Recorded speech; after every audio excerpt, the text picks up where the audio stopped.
So the new Canon EOS R is finally here, and it's a complicated camera to say the least. Basically, this camera is coming into the mirrorless lineup, which is highly competitive at a really steep price with kind of lackluster specs. Although that's not stopping people from liking it and buying it. I know Peter McKinnon really likes it and is switching to it. I know Matty Hapauja seems to like it. Justin Rivas is switching to it from his Canon M50. So what's the deal? Basically, that's kind of what I want to figure out. So I decided it would be intriguing to do a blind video quality test between the Canon M50 and the Canon EOS R.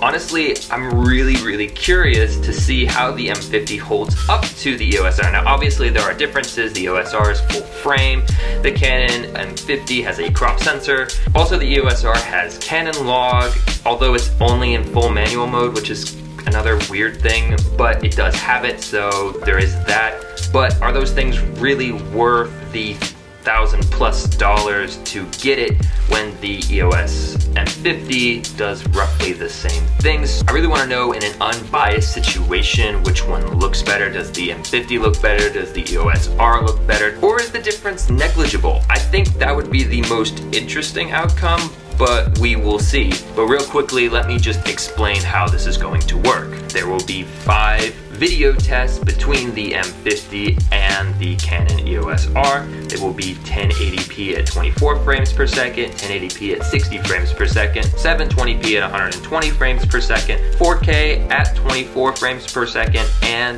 an autofocus comparison. It'll be an A/B style comparison. I will show one camera, then the other camera, and then them side by side. In the comment sections, list A or B for whatever camera you liked in each round. And then at the end, see in the description below which camera was which, and list whether you like the Canon M50 footage or the Canon EOS R footage more in the blind test. I'm really curious to see what you guys come up with. Both cameras will be using the faithful color profile and set to the same settings, and I will account for the differences in crop to the best of my ability. And with that aside, let's pump up the jams and get to comparing.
And that's it. Remember to put your A and B answers down below in the comments, and which camera you ended up liking more, whether that was the EOS M50 or the EOS R. Anyways guys, be sure to like and subscribe if you enjoyed my content, and as always, thanks for hanging.